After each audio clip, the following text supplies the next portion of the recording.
Hey, what's going on everyone? I'm the OPJellicent and I'm going to be going over my week 1 team for season number 3 in the Ultimate Battle League. My opponent is GoldoaDragon, coach of the New York Empoleon. Very nice guy, we don't talk very much, but we have battled once in the past in the GBAD League, week number 7, where he was able to go ahead and pick up the 2-0 win versus me. So ideally, we can go ahead and bounce back this time and beat him. Now before we hop right into the matchup itself, I just want to quickly go over how I actually do these team building videos in case it's your first time tuning in. Essentially what I do is I go over my opponent's roster first, their Pokemon and what I think is going to bring, what I think has the best matchup, and then following that I will go over my Pokemon one by one, explain the EV spreads and the move slots and all that goodness, and yeah, let's go ahead and get started with Goldoa's roster. He has the Tapu Koko, which Tapu Koko has an interesting matchup right here. I could see like a Roost Toxic set coming just to help out against Hippo, Gourgeist, and my Rotom-Heat, which would be my 3 best checks to it, and then maybe like Bolt Gleam coverage. I don't know if that's a thing, Thunderbolt, Dazzling Gleam, Bolt Gleam, but it definitely is right now. Yeah, so I can definitely go ahead and see that coming, and it's definitely a big threat. Just got to make sure I have checks to it late game. I do have speed control on the team for it, so ideally I can go ahead and check it properly right here. It does speed tie with my Crobat. The one thing that can reliably outspeed it would be the Aselgo right here. He also has Mega Charizard X, which Mega Charizard X, similar to Koko, is kind of walled by some particular Pokemon, being the Hippowdon and the Rotom-Heat. Rotom-Heat can go ahead and deal with that. As you guys will see when I go over my Rotom, there is a particular move that I do have to try to deal with the Zardex on that. So ideally we can go ahead and check that properly right here. I could see Belly Drum definitely being a thing, but even Belly Drum doesn't deal with my Hippowdon. Now the thing is, Flame Charge with 3 attacks could actually be a thing on its own.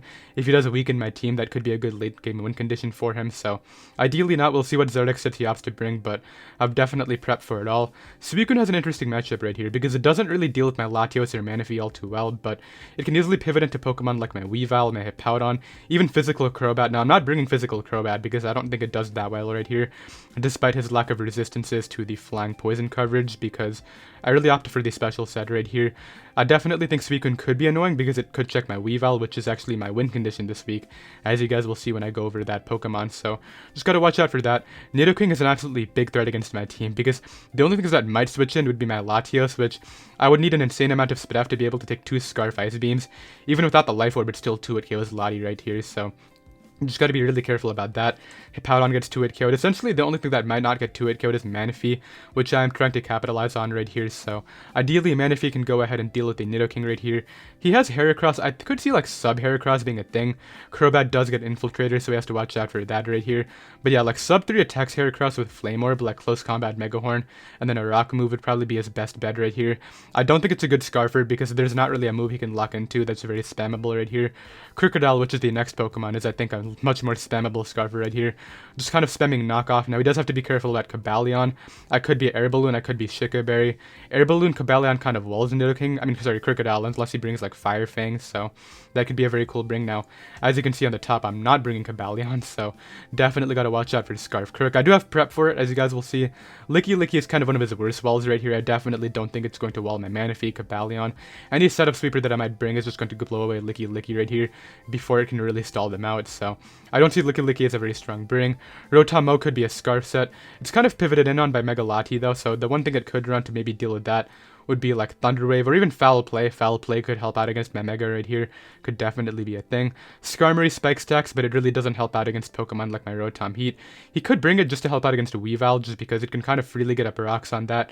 It can potentially take on my Lottie if he brings Spadaf, but even Thunderbolt's gonna blow that away, so I don't know what route he wants to go with Skarmory right here. Drifblim I don't actually have much intel on. I believe it runs like Electric Seed with Tapu Koko right here. I do believe it does get in burn, so just gotta be careful with my flying resist, and I think I might be fine against Drifblim. Who knows, for all I know that thing is gonna blow me away. And then finally Cragganol right here, which Cragganol, it can definitely do things. It does check my Weavile, however, offensively it doesn't really do a ton. It's pivoted into by Cobalion and Manaphy right here, so it does get Freeze Dry I believe, so that might be able to 2-hit KO Manaphy. Just gotta double check on the calcs, but offensively, I deal with it with so many Pokemon, I don't know whether he wants to bring it or not. And yeah, that's going to be his team. Let's go ahead and get right into my roster. Alright, the first Pokemon that I'm bringing here to season number 3 of the UBL is Gateway the Mega Latias. We have a Roost 3 attacks variant right here. Lots of speed on it, which is mainly here for the Cragganol. I can go ahead and 2-hit KO that with Psyshock, help out my Weavile late game. Dragon Pulse is able to go ahead and check the Zardex before it Mega Evolves. And then Thunderbolt can go ahead and pressure Pokemon like Skarmory, another Pokemon that Weavile really hates right here, as well as the Suicune Suicune, another Pokemon that Weavile really does not appreciate at all. The HP and defense investment is what's kind of key right here, because if I'm really expecting Choice Scarf Crocodile and I have to use my Hippowdon to deal with Koko or Zardex, for example, I need a failsafe for that, and with the defense and HP investment right here, I can take a +1 knockoff with a Moxie boost after Stealth Rocks, and ideally revenge kill it with Dragon Pulse right here, so that can be a very cool scenario. We have Roost right here just for longevity, make sure that I keep myself healthy. The HP and SPDF investment actually allows me to take a Choice Specs Koko's Dazzling Gleam after Stealth Rocks too, which is absolutely great right here, because Dazzling Gleam's not a very strong attack, Koko's not really strong in general without electric type moves, so I can go ahead and take that on as well, and ideally, Gateway, while it's not really pivoting into things, can go ahead and stop some of his best threats. Let's go ahead and move on to my second Pokemon. Okay, moving right along right here, we have Labyrinth the Crobat. The set kind of doubles as both a wind condition and a wall breaker. We have speed control and nasty plot pressure in this set right here, because I really only need these two coverage moves being Air Slash and Heat Wave. For example, if he allows me to weaken his entire team between hazards and chip damage from Sand from Hippo, I can go ahead and Z Sunny Day late game, and ideally go ahead and clean up late game with this. However, if he does not allow me to do that, the main thing right here is I can Fire MZ Heat Wave the Skarmory, and that thing being out of the game is huge for my Weavile, which is one of my best win conditions right here. So ideally we can go ahead and see that scenario work out. You see that I actually don't have investment for the Tapu Koko speed. I have Modest Nature right here as opposed to the Timid, which would allow me to go ahead and speed tie with the Koko. I figured because I'm not really running a poison type move anyway, and I'm not really planning on using this for the Koko at all, it's not really worth running it. I think the power boost is going to be a lot more necessary right here. I still have max speed just in case he happens to run like Modest Koko for no reason, or even Adamant if he decides to bring a physical set, which would make no sense, but you never know right here. Infiltrator is the ability I'm opting to run right here, just to make me break the random substitutes. Like I did mention, sub Heracross can be a thing right here, with like sub SD or sub 3 attacks. I want to make sure I can go ahead and hit through that with the Air Slash, go ahead and knock it out, and be good to go right here. So that's going to be the Crobat. Hopefully it can go ahead and win, but if not, ideally it can go ahead and open up the door for my other win condition. Let's get right into the Hippowdon. Next up right here we have Slot the Hippowdon, which is running a Rindo Berry SPDF set. The EVs kind of work out really nicely right here, because with the HP and SPDF, I can go ahead and take a hit from +1 Dazzling Gleam Koko. If he does bring Z Koko and it happens to be Dazzling Gleam instead of the Bloom Doom, I can go ahead and take that even with the Rocks up, and ideally we can go ahead and Earthquake him back. Rocks Chip right here is great against Pokemon like Charizard. The max HP plus 68 defense actually allows me to go ahead and take a +6 Flame Charge from Zardex, which I know sounds insane, but this just eats it up right here with all that defense. Its stats are so high. Roar is great right here if Suicune or Nidoking end up getting out of hand. I can go ahead and phase them out, but the main thing right here is chip his team down with the Sandstream and the Stealth Rocks, make sure I can phase them around, and try to set up my win con late game.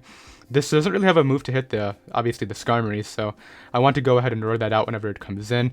Maybe pivot into Pokemon like Rotom to defog when I can. And yeah, ideally we can go ahead and get our own rocks up right here. The thing that sucks is I only have defog, right, as my only hazard control, so if I do want to get my own rocks up and he ends up Spike stacking me, I do have to defog, unfortunately, so just gotta watch out for that. Obviously Slack Off is here for the longevity, Rendo Berry for the Grass Knot / Z Grass Knot on Tapu Koko. The one set that could potentially 1v1 this would be Guardian of Alola plus Dazzling Gleam, but if that is a Z-move user, I'm not too worried about it because I have other ways of checking it quite nicely, so that's going to be Hippowdon. Let's go ahead and move on to my Weavile, which is the main win condition this week. So the Pokemon that I'm expecting to win this game is Adamant Choice Scarf Weavile right here. This is speed control for the team. It's able to go ahead and outspeed Charizard X after the Dragon Dance. Icicle Crash does like a clean 70% to that thing, so that can be really good if he gets the Flame Charge or the Dragon Dance up right here, but the main thing right here is win condition. You can see his ice resists are the Suicune alongside the, I believe, the Kragonal, right? And my Latios doesn't really care about either, so I figured this could be a great win condition. The way I've built this team is, we have Weavile, and then the two checks to it are Suicune and Skarmory right here. I guess Kragonal too, but the rest of the team does not care about those Pokemon at all. We have checks to all those Pokemon on pretty much everything right here, so ideally Weavile can go ahead and come through late game. Like I said, the Heat Wave pressure from the Labyrinth, the Crobat, can go ahead and deal with the Skarmory, and ideally Greed the Weavile right here can be opened up late game to go ahead and sweep with Icicle Crash. The scary thing is obviously having to connect those 90% accurate moves, but ideally we can go ahead and do that right here. Like I said, this is one of my fail-safes for the Zardex if it does get out of hand with the Dragon Dance boost right here, so ideally this can go ahead and win. Let's go ahead and get right into my Manaphy set. So Ultimate the Manaphy right here is mainly just coming to help out against the Nidoking. I don't actually have a reliable switch in because my SPDF Hippo gets 2 KO'd by Ice Beam, so I really need to make sure I can take it on right here. I can take 2 Sludge Waves coming in due to the leftovers recovery and force him out with the Surf right here. This also helps out against Suicune. Now, like I said, I do have to watch out for the Mirror Coat set, so if I do come in with my Manaphy right here, I'm going to Tail Glow up to +6 in front of the Suicune and see how he wants to respond. I can switch into the Koko if he decides to make the offensive play into that, but I really cannot allow this thing to get Mirror Coated because that will really open up the Nidoking late game. I was thinking about earning the Wakanberry on this just to help out against the Tapu Koko, get that in range of the Icicle Crash from Weavile, but I really need this thing to take those 2 Sludge Waves right here. The speed investment is for the Rotom-Mo. If he's max speed modest Rotom-Mo, I can go ahead and outspeed that every time. If he's timid, he will go ahead and outspeed me, which would make Wakanberry a much better choice right here. Obviously, that could just go ahead and Leaf Storm me too, so in hindsight, not really, but ideally, Ultimate can go ahead and deal with the Nidoking, break through the Suicune. Suicune is one of those Pokemon that's stopping my Weavile, so I really need this Energy Ball to go ahead and bop that, and let's go ahead and move on to my final Pokemon. Alright, wrapping up the team right here, we have Roy, the Rotom-Heat. We have Defog 3 attacks right here. This is my Defogger in case he does end up stacking me with the Skarmory right here. I can Defog in front of Pokemon like Tapu Koko, Zardax, Skarmory, Crocodile, Heracross. There's so many things this can Defog in front of, so I figured this would be my best bet. This is also one of my better Zardax checks.